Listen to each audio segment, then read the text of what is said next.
The compound is 60 meters above them and 200 meters away, and the wall between the fighter inside and the bullets below it is a meter of compressed earth that has absorbed rounds from rifles no longer in production.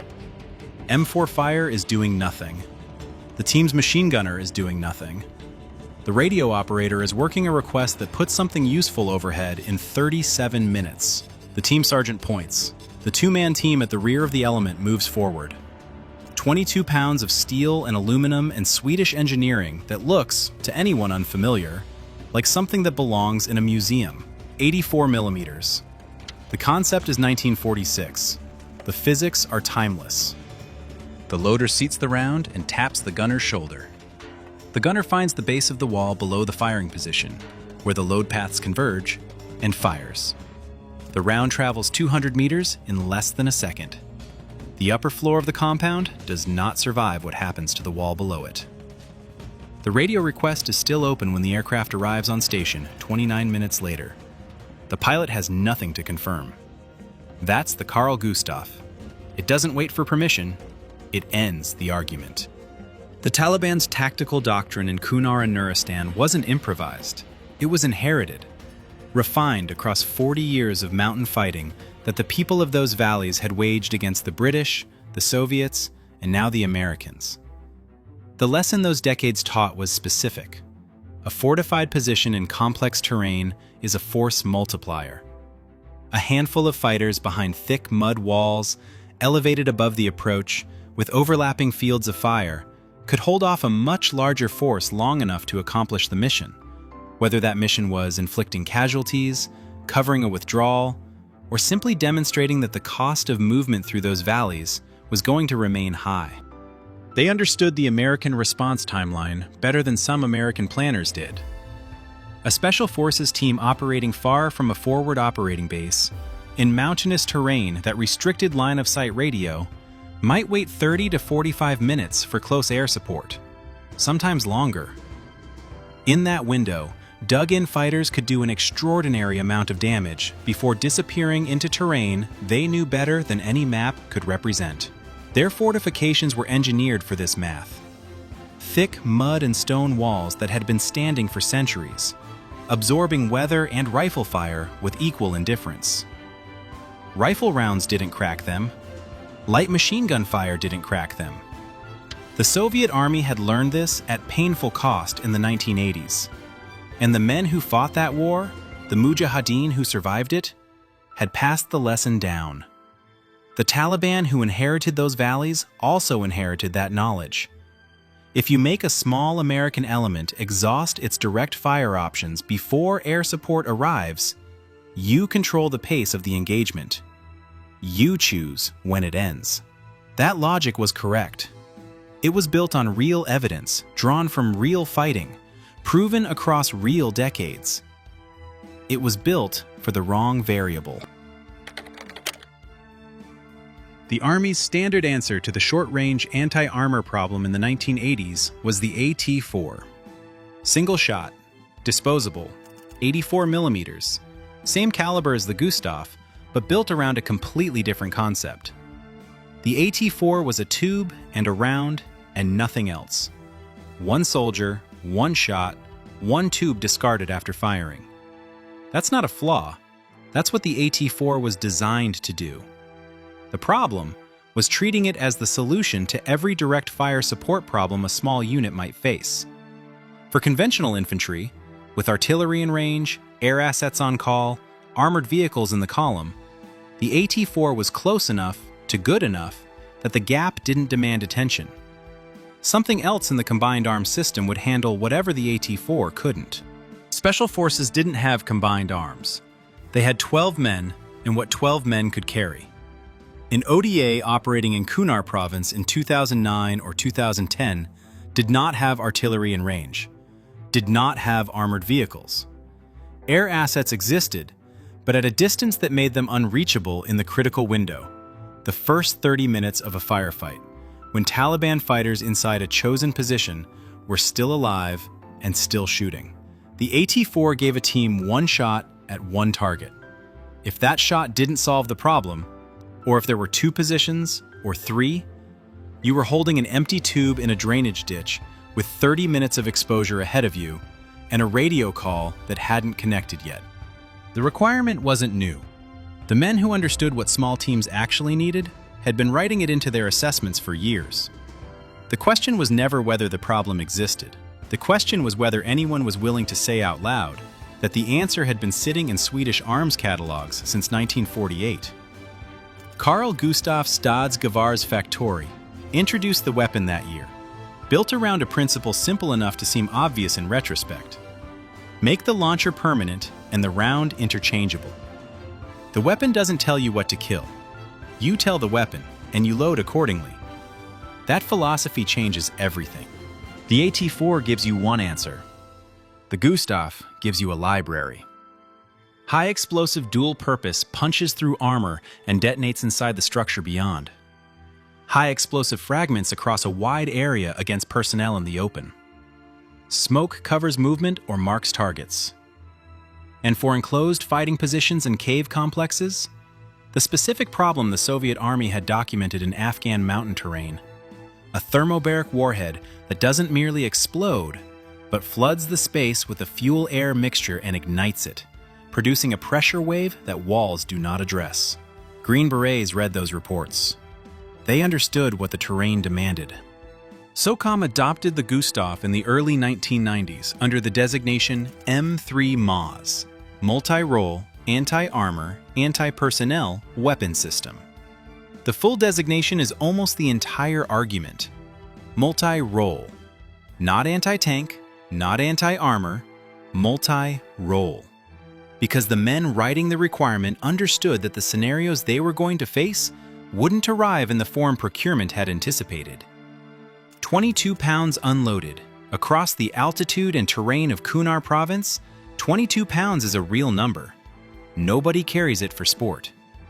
The weapon requires a dedicated 2-man crew, gunner and loader, which consumes 2 of the 12 men in an ODA on a system that won't be used in every engagement. What those 2 men become is the team's artillery section. At 500 meters against a hardened target, they accomplish what it takes a howitzer battery to accomplish from range. But without coordinates, without a fire mission, without a relay up the chain of command. The team sergeant assesses the target, looks at the Gustaf crew, and points. That decision takes 3 seconds. What follows takes 1. What Special Forces understood, and what the procurement system kept rediscovering at painful intervals, was that the Gustaf didn't make an ODA more lethal. It made them less dependent. In the places Green Berets operated, dependence on systems that weren't present was the specific threat they had no other answer for. The Gustaf was the answer. Kunar Province, 2010. An ODA from 3rd Special Forces Group was moving through a valley when the terrain changed in the way experienced men learned to read. The approach narrowed. The ground rose steeply on the left. The valley bent ahead at an angle that put their movement under observation from a compound on the slope above, a structure that had been there since before the Soviet War. Built thick on purpose, oriented on purpose, positioned with the kind of deliberateness that comes from generations of choosing high ground in these valleys. Contact opened from that compound. 3 fighters, possibly 4, in a firing position that covered the approach cleanly. Elevated, protected. Their fields of fire ran the length of the route below. The ODA broke right into a drainage ditch along the valley floor. They returned fire. M4 rounds struck the wall and made no impression. The M240 gunner worked through a full belt and achieved the same result. The fighters inside weren't moving. They were counting. They had done the math on American response timelines often enough to know exactly what window they were in. The team sergeant didn't use the window. The Gustaf crew, a staff sergeant and his loader, moved to the forward left edge of the ditch. The loader had the HEDP round ready before they stopped moving. The gunner took a moment that looked, from the outside, like stillness. He was reading the compound the way a structural problem gets read. Not where the people were, but where the weight was going. Not the firing position at the top, the base of the wall below it. The loader tapped his shoulder. The round left the barrel and reached the target in approximately 1 second. The lower wall failed structurally. The upper floor, deprived of what had been supporting it, collapsed. The firing position above ceased to exist in any operational sense. The engagement was over. The radio operator had been building the CAS request throughout the entire fight. The aircraft arrived on station more than 20 minutes after the guns went quiet. The pilot confirmed no enemy activity in the target area. He had nothing to confirm, nothing to engage, nothing that still required resolution. He cleared the valley and went home. The ODA was already moving. The pilot's report logged no enemy activity. There was nothing else to log. That gap, between when contact opens and when help arrives, is where the Gustaf lives. Most weapons ask a small unit to survive that gap. To hold on, return fire, wait. The Gustaf asks a different question. It asks whether you need to wait for it to close. The problem the Gustaf created for Taliban fighters in Kunar and Nuristan was not tactical. It was mathematical. Their entire doctrine, where to build, how long to hold, when to break contact, had been calculated around a fixed interval. The time between when an American small element made contact and when its fire support arrived overhead. If that constant held, the fighting position controlled the engagement. The Gustaf made the constant unreliable. A call-out wall that could absorb sustained rifle fire for 40 minutes could not survive an 84mm HEDP round delivered to its structural base. A cave complex that sheltered fighters through conventional airstrikes could not shelter anything from a thermobaric warhead at the entry.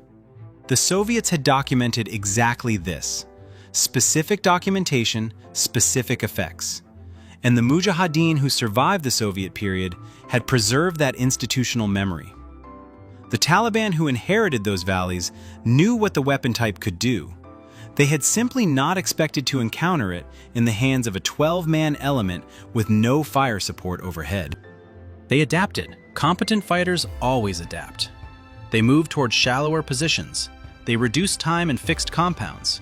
They changed the geometry of ambushes and the rhythm of engagements.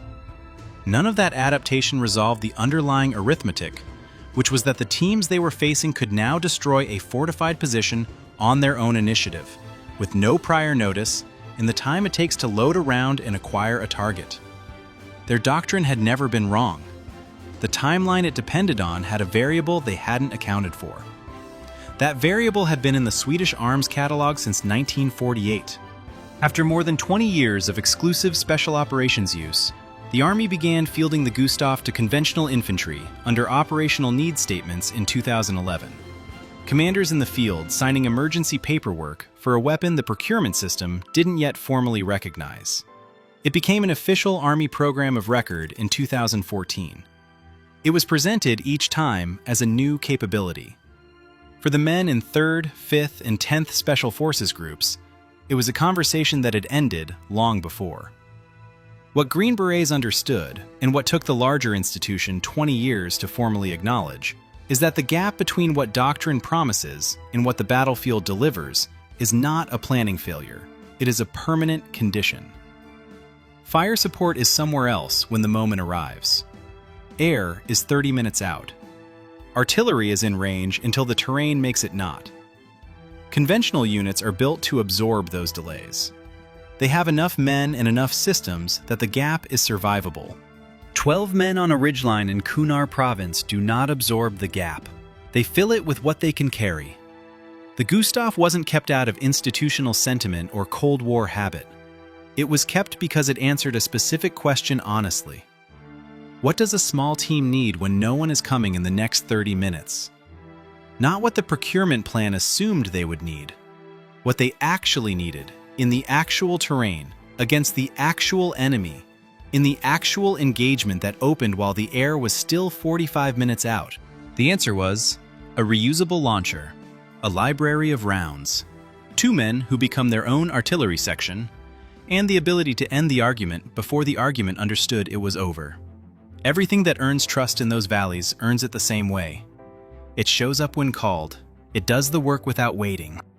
If you come here for the reason behind the reason, the thing that didn't make the official announcement, the logic the procurement memo didn't explain, subscribe. There's a lot more where this came from.